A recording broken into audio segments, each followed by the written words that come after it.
بسم اللہ الرحمن الرحیم۔ السلام علیکم ورحمۃ اللہ وبرکاتہ۔ تفہیم الآثار سیریز میں آج ہم جن آثار و روایات کا مطالعہ کریں گے ان کا موضوع ہے قرآن مجید کی تلاوت کا اجر اور ان کی فضیلت۔ آثار پہ گفتگو کے لیے ہمارے ساتھ تشریف فرمائے ہمارے مہمان ڈاکٹر عمار خان ناصر صاحب۔ ڈاکٹر صاحب السلام علیکم۔ وعلیکم السلام۔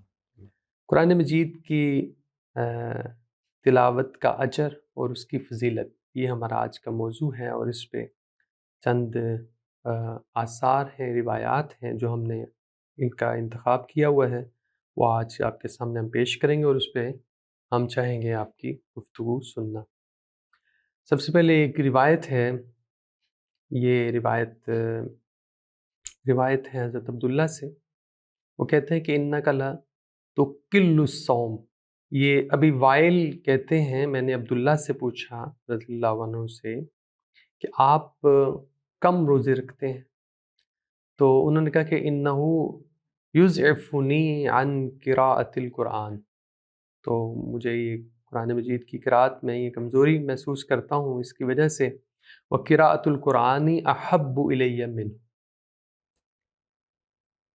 تو قرآن مجید کی تلاوت، اللہ کے کلام کو پڑھنا اور اس کا ایک مخصوص حصہ جتنا بھی انسان مقرر کر لے، اس کو روزانہ تلاوت کرنا، یہ قرآن مجید کے حقوق میں سے اور اس کے آداب میں سے، اور اس کے میں بہت سی احادیث میں اس کی اجر اور فضیلت بیان ہوئی ہے۔ تو ہم دیکھیں گے کہ صحابہ کرام کے ہاں قرآن سے تعلق اور قرآن کی تلاوت کا جو عمل ہے وہ کس شکل میں ہمارے سامنے آتا ہے۔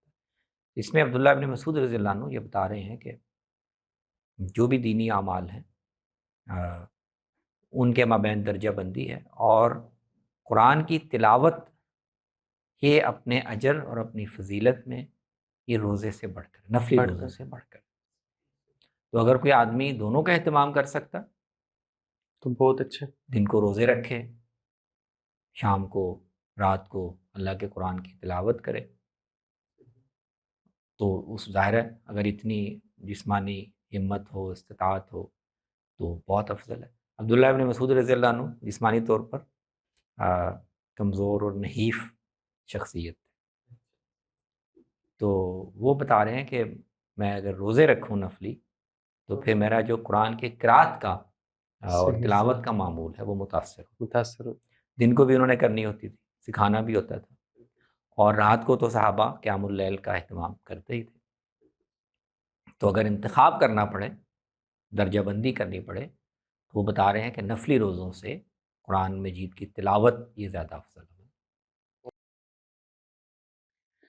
عبداللہ بن مسعود ہی سے ایک اور روایت ہے، وہ فرماتے ہیں کہ لو ان رجلا بات یحمل علی الجیاد فی سبیل اللہ، ایک شخص رات کو عمدہ گھوڑوں پہ سواری کرتا ہے جہاد کے سلسلے میں، پہرے داری بھی ہو سکتی ہے ویسے بھی، وبات رجل یتلو کتاب اللہ لکان ذاکر اللہ افضل ہما، تو مجھے جو ہے وہ اللہ کو یاد کرنے والا یعنی تلاوت کرنے والا وہ مجھے ان میں سے افضل ہے دونوں میں تو سے۔ ایک آدمی ہے جو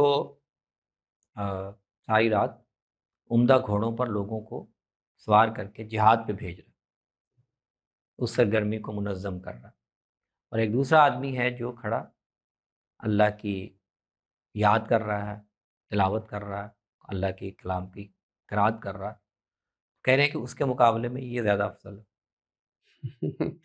یہاں پہ سوال میرے ذہن میں یہ پیدا ہو رہا ہے کہ وہ شخص تو ایک اجتماعی عمل میں شامل ہے اور وہ زیادہ اہم ہے، یقیناً ایک انفرادی عمل سے اجتماعی عمل زیادہ فضیلت کا حامل ہوتا ہے، تو یہاں وہ اور انفرادی عمل والے کو ایک دوسرے پہلو سے بھی ہے، یعنی یہ سوال پیدا ہوتا ہے اس پہلو سے بھی کہ ایک آدمی جو ہے وہ تو جہاد ایک اجتماعی عمل ہے، اس میں پوری امت کی حفاظت ہے، جی ایک اجتماعی ذمہ داری ہے، ایک آدمی اس میں مشغول ہے، ایک آدمی انفرادی عمل میں مشغول ہے، اور ایک دوسرے پہلو سے بھی سوال پیدا ہوتا ہے کہ جہاد کرنا یا جہاد میں مشغول ہونا اس میں بظاہر زیادہ مشقت ہے، قربانی ہے، حتیٰ کہ جان ہتھیلی بھی جان رکھ کے ہتھیلی جانا پہ پڑتا رکھنا ہے، مال خرچ کرنا، اور ادھر بظاہر کوئی اس طرح مشقت نہیں ہے، کوئی خرچ نہیں ہے، کوئی قربانی نہیں ہے، تو یہ کیسے ہو سکتا ہے؟ تو اس میں پہلے ہمیں ایک یہ ذہن میں ہونا چاہیے کہ جو مضمون ہے یہ حدیث میں آیا ہے اچھا، کہ ٹھیک ٹھیک، ذکر کرنے والے صحیح صحیح، وہ جہاد کرنے والوں سے افضل ہے۔ تو ہوں، معروف حدیث ہے، غالباً صحاح میں بھی ہے۔ بالکل صحیح، ایک جہاد سے واپسی پر نبی صلی اللہ علیہ وسلم نے صحابہ کو یہ بتایا، میں تمہیں وہ لوگ نہ بتاؤں کہ جو ان لوگوں سے جو گھوڑے لے کر اور اپنی جانیں لے کر، مال لے کر اللہ کے راستے میں نکلے، وہ ان سے زیادہ افضل ہے۔ الذاکرون اللہ، اللہ بالکل کو صحیح، یاد کرنے والے۔ تو اس میں اب دیکھیں ہمیں یہی سمجھ میں آتا ہے کہ دین کی نظر میں یا اللہ کی نظر میں کوئی عمل کس بنیاد پر اور کیسے وہ زیادہ مقام اور اجر کا حق یعنی حقدار بنتا ہے۔ بالکل صحیح، تو اللہ تعالیٰ کو انسانوں سے اصل میں جو چیز مقصود ہے وہ کیا ہے؟ عبادت۔ بالکل ٹھیک، اللہ کو بندوں سے جو چیز محبوب ہے، جس کے لیے اس نے انسانوں کو پیدا کیا، ہدایت کا سلسلہ دیا، وہ کیا ہے کہ یہ لوگ خدا کو پہچانیں، اس کا حق تسلیم کریں، اس کی تعظیم کریں، اس کو یاد کریں۔ بالکل صحیح، انسان سے اصل میں تو یہ مطلوب ہے۔ بالکل ٹھیک، تو یہ فی نفسی ہی اور بذات خود مقصود اور مطلوب ہے ہوں، انسان سے۔ بالکل صحیح، باقی جو چیزیں ہیں، مطلب جہاد ہے، وہ تو دنیا، وہ تو ایک آ، رکاوٹ دور کرنے کے لیے، صحیح، کوئی خطرہ پیش آ گیا اس سے نمٹنے کے لیے، بالکل ٹھیک، وہ دین کا اس طرح غلبہ قائم کرنے کے لیے ہے کہ لوگ اللہ کی عبادت بے خوف و خطر کر سکیں، ایسا ماحول پیدا ہو کہ خدا کو یاد کرنے والے وہ امن سے، اطمینان سے خدا کو یاد کر سکیں۔ بالکل ٹھیک، اور پھر وہ تو ان ہمیشہ کی یہ اپنی چیزیں، اہمیت ہے، جی جی، ان کی اپنی فضیلت ہے، اور جب اس کا موقع ہو تو پھر وہ افضل ہے۔ یعنی جب ٹکراؤ ہو رہا ہو ظاہر، کہ آپ نے دین کی حفاظت کرنی ہے، دین جان مانگ رہا ہے، مال مانگ رہا ہے، اور آپ کہیں گے نہیں میں ذکر کروں گا اور تلاوت کروں گا، وہ غلط تقابل ہو۔ بالکل ٹھیک، اس موقع پر وہ افضل عمل بن جائے گا۔ لیکن اگر آپ تقابل سے ہٹ کر فی نفسی ہی دیکھیں، اللہ تعالیٰ کو جو انسان کی جو چیزیں زیادہ محبوب ہیں، جو اصل میں وہ انسان سے چاہتا ہے، تو وہ کیا ہے؟ اہل کفر کی گردنیں مارنا، یہ فی نفسی ہی زیادہ اچھا اور محبوب عمل ہے کیا خدا کو یاد کرنا؟ یاد کریں، بالکل ٹھیک ہو گیا، تو تو اس تناظر اس میں پہلو سے یہ بتایا گیا۔ بہت خوب، آگے کچھ جو روایات ہیں وہ ہیں قیام اللیل میں تلاوت کا اجر جو ہے اس حوالے سے ہیں، میرے سامنے ہیں حضرت ابو درداء، وہ کہتے ہیں وہ تلاوت کا ایک خاص محل ہے، یعنی صحیح، رات کو ہر وقت تلاوت کرنا کوئی بھی وقت وہ بھی افضل عمل ہے، لیکن خاص خاص طور اہتمام پہ کا وقت وہ رات کا وقت ہے، اور اس میں قیام اللیل ایک میں۔ حضوری کا کیفیت میں خدا کے سامنے، ابو درداء رضی اللہ عنہ کہتے ہیں کہ قال رسول اللہ صلی اللہ علیہ وسلم من قرأ مئۃ آیۃ فی لیلۃ لم یکتب من الغافلین ومن قرأ بمئتی آیۃ کتب من القانتین ومن قرأ خمسمائۃ آیۃ الی الف آیۃ اصبح له قنطار من الاجر والقیرات مثل التل العظیم۔ یعنی رات کے وقت قرآن کی تلاوت کا اہتمام کرنا اور نماز میں قیام اللیل میں، تو اللہ تعالیٰ نے قرآن مجید میں بھی ذکر کیا قیام اللیل اصل میں قرآن کی تلاوت کے لیے، یعنی رسول اللہ صلی اللہ علیہ وسلم کو بھی ابتدا میں سورۃ المزمل میں جس کا جی ذکر جی ہے جی جی بالکل صحیح، کہ قرآن جو بھی سیکھا ہو، پڑھا ہو، اس کو رات کے قیام میں اس کی تلاوت کرو، ٹھہر ٹھہر کے پڑھو۔ یہ ایک وقت تک تو یہ لازم تھا، بالکل صحیح، پھر عام مسلمانوں کے لیے اس میں تخفیف ہو گئی، وہ فرض نہیں رہا۔ رسول اللہ صلی اللہ علیہ وسلم پر اس لحاظ سے تخفیف ہوگی کہ اوقات اس کے فلیکسیبل کر دیے گئے، ایک تہائی، نصف، دو تہائی تک حسب سہولت قیام کر سکتے ہیں، لیکن وہ نماز ہے اصل میں قرآن کی قرأت کی، اصل مقصد ہی ہے، بالکل تو صحیح، وہ ایک مستقل دینی عمل ہے، فضیلت کا عمل ہے۔ تو رسول اللہ صلی اللہ علیہ وسلم اس میں یہ بتا رہے ہیں. کہ جس فقرأ، قرآن نے کہا نا فقرأ ما تیسر من، اپنے حالات کے لحاظ سے جتنا قرآن پڑھ سکتے ہیں. آسانی سے پڑھ سکتے ہو رات کو پڑھا کرو. تو رسول اللہ صلی اللہ علیہ وسلم اس کے مراتب بیان کر رہے ہیں. 100 آیتیں جو پڑھیں تو اس کے بارے میں یہ لکھا جائے گا کہ یہ غافل نہیں ہے. رات کو اٹھ کر اللہ کو یاد کرنے سے غافل، جو مطلب جو یہ بھی نہیں پڑھ رہا وہ تو پھر غافل ہوا. تو یہ آدمی کم سے کم غافلین میں سے نہیں.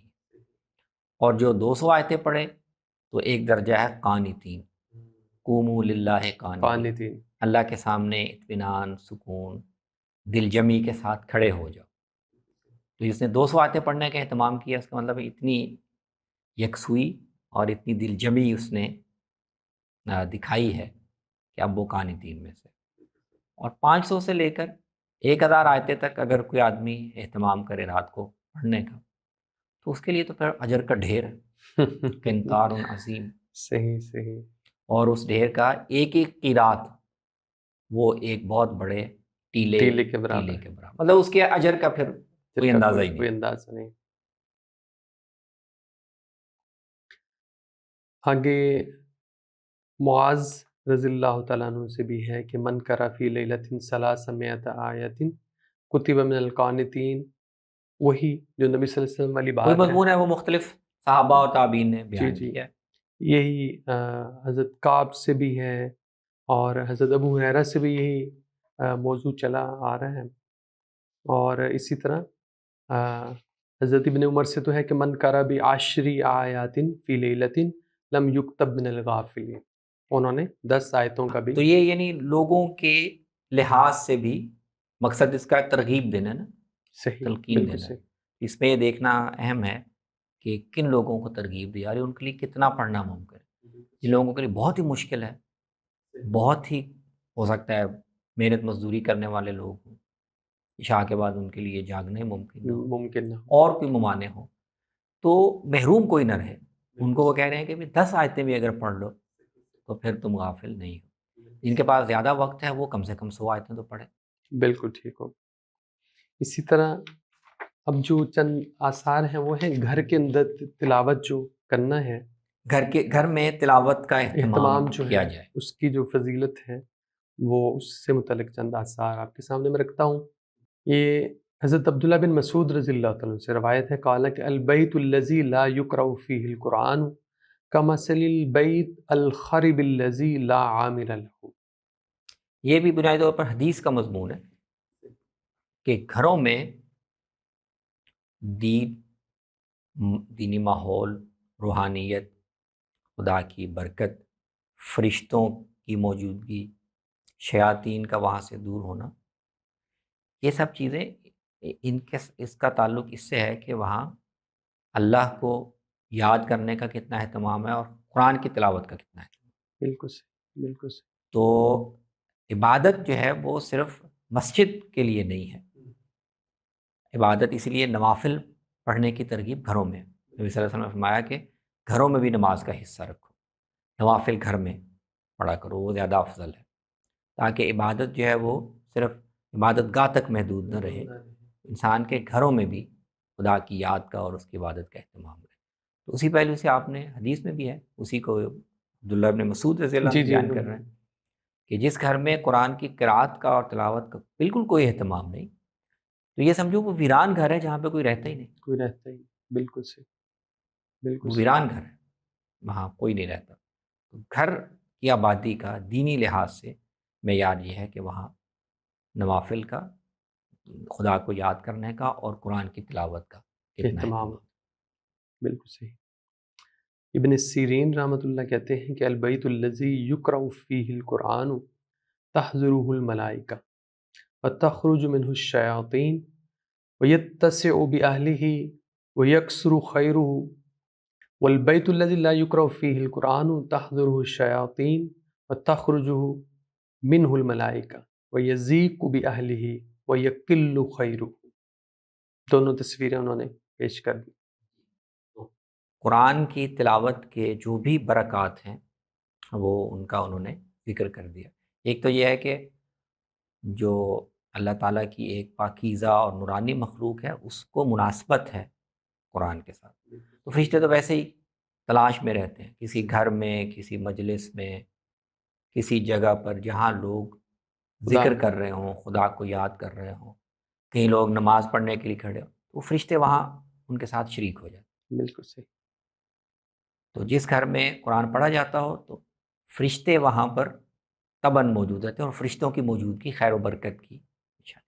اور شیاطین وہاں سے دور بھاگتے بھاگ جاتے ہیں، بالکل ہیں، صحیح، یعنی وہ شیاطین سے مراد ہے وہ جنات ہیں جو جن کی طبیعت میں خباثت کا، جن نیک بھی ہو سکتے ہیں، جی مومن بھی جی، ہو سکتے ہیں، لیکن شیاطین وہ ہیں جن کی طبیعت میں خبث کا مادہ غالب ہے، وہ پھر وہاں سے دور بھاگتے ہیں۔ اور خیر و برکت یعنی روزی اور رزق کے لحاظ سے بھی اگر قرآن کی تلاوت کا اہتمام ہے، گھر کا ماحول نیکی والا ہے، اور باقی ساری شرائط جو دینی اعمال سے خیر و برکت حاصل کرنے کی، وہ سب بھی ملحوظ ہیں۔ تو قرآن گھر میں پڑھنے سے اور اس کا اہتمام کرنے سے اللہ تعالیٰ رزق میں وسعت پیدا کرتے ہیں، اور نہ پڑھا جائے، اس سے غفلت برتی جائے تو بظاہر بے شک فراوانی ہو رزق کی، لیکن رزق کی فراوانی کے ساتھ جو برکات، برکات ہیں، جو اطمینان ہے، جو گھر میں وحدت اور اتفاق ہے، ان سے گھر محروم رہتا ہے۔ بالکل صحیح، بالکل صحیح۔ ابن مسعود رضی اللہ عنہ کہتے ہیں کہ ان اسفر البیوت الذی اسفر من کتاب اللہ، خالی جو گھر ہے، وہی مضمون ہے کہ سب سے خالی گھر وہ ہے جہاں پر باقی سب کچھ ہو لیکن کتاب اللہ تلاوت نہ نہ ہو، ہو۔ اور کتاب اللہ کی تلاوت کا یا اس کے پڑھنے کا کوئی اہتمام نہ ہو۔ ابن ثابت جو ہیں یہ راوی ہیں، ابن ثابت قال، وہ کہتے ہیں کہ ان البیوت التي یقرأ فیها القرآن لتضیء لأہل السماء کما تضیء السماء لأہل الارض۔ یہ ہم نے ایک نشست پہ گفتگو بھی آپ نے فرمائی تھی، جی، تو یہ روایت آ گئی یہ ہے۔ وہی اثر ہے، اور ظاہر ہے یہ کسی، یا تو ابن ثابت تو غالباً تابعی ہیں، تو انہوں نے یہ بات صحابی سے سنی ہوگی کہ جیسے ہم یہاں سے دیکھتے ہیں تو ہمیں آسمان پہ ستارے چمکتے چمکتے ہوئے ہوئے نظر دکھائی آتے دیتے ہیں، سر آسمان والے جب زمین کو دیکھتے ہیں فرشتے، تو ان کے لیے روشنی یہاں کہاں ہوتی ہے؟ تو فرشتے ایک نورانی مخلوق ہیں، ایک روحانی مخلوق ہیں، تو وہ جہاں ان کی جس عمل سے ان کی مناسبت ہے تو ان کو وہ جگہ نظر آ جاتی ہے۔ جس گھر میں قرآن پڑھا جا رہا ہے وہ ان کو اس طرح روشن نظر آتا ہے جیسے ہمیں یہاں سے ستارے۔ آسمان اس کا سے مطلب یہ ہے کہ پھر ان کو وہاں پہنچنے میں کوئی دقت نہیں دقت نہیں ہوتی، وہ پہچانے جاتے ہیں دور سے۔ بالکل صحیح۔ ایک صحابی ہیں عبد الرحمن بن عوف رضی اللہ تعالیٰ عنہ، بڑے صحابہ میں سے، وہ کہتے ہیں کہ راوی کہتے ہیں عبید بن عمیر کہ جب بھی وہ اپنے گھر میں داخل ہوتے اذا دخل منزلہ قرأ فی زوایاہ آیت الکرسی، تو گھر کے چاروں کونوں پہ آیت الکرسی۔ آیت الکرسی پڑھنے کا اہتمام کرتے اس کی کیا ان کے ذہن میں تھی نہیں، اس وجہ؟ کا پس منظر کہ آیت الکرسی تو اس میں تو اللہ کی توحید کا بیان ہے، لیکن آیت الکرسی جیسے قرآن کی دوسری آیات، خاص طور پہ تعوذ کی آیات، ان سے شیاطین دور بھاگتے ہیں۔ ٹھیک ہے، بالکل آپ توحید کی آیت پڑھیں، اللہ کے تعوذ کی آیت پڑھیں، سورۃ الفلق اور سورۃ الناس میں تو خاص طور پہ ذکر بھی ہے شیاطین کا، تو وہ جب آپ کلمات پڑھتے ہیں تو شیاطین وہاں سے دور بھاگتے ہیں۔ تو اسی طرح کا ایک معاملہ آیت الکرسی کے بارے میں بیان ہوا احادیث میں کہ شیطان جو ہے اس کو آیت الکرسی، اس میں اللہ کی جس شان سے توحید بیان ہوئی ہے، خدا کا اس کا تعارف اور جو کائنات پہ گرفت بیان ہوئی ہے، اس پہ اس کی قدرت جس طرح بیان ہوئی ہے، اس کے سامنے کوئی سفارش کرنے کی کے لیے دم نہیں مار سکتا، تو اس کے بعد شیطان کے لیے تو یہ جیسے یہ تشہد میں انگلی اٹھانا اس کے لیے تلوار ہے، تو بالکل خدا صحیح، کی شان اور قدرت اس طرح بیان کرنا ہے کہ شرک کا کوئی شائبہ اس میں باقی نہ رہے، شیطان کے لیے موت۔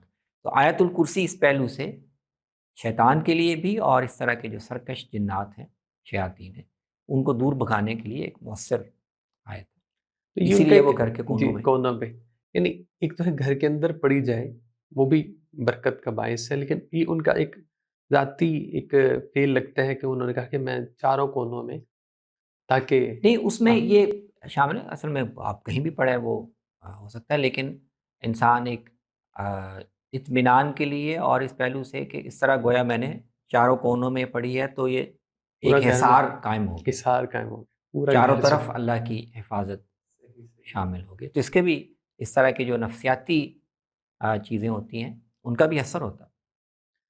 حضرت ابو ہریرہ کا یہ اثر ہے، فرماتے ہیں کہ البیت اذا تلی فیہ کتاب اللہ اتسع باہلہ وکثر خیرہ وحضرته الملائکۃ وخرجت منہ الشیاطین والبیت الذی لم یتل فیہ کتاب اللہ ضاق باہلہ وقل خیرہ وتنکبت عنہم الملائکہ وحضرہ الشیاطین۔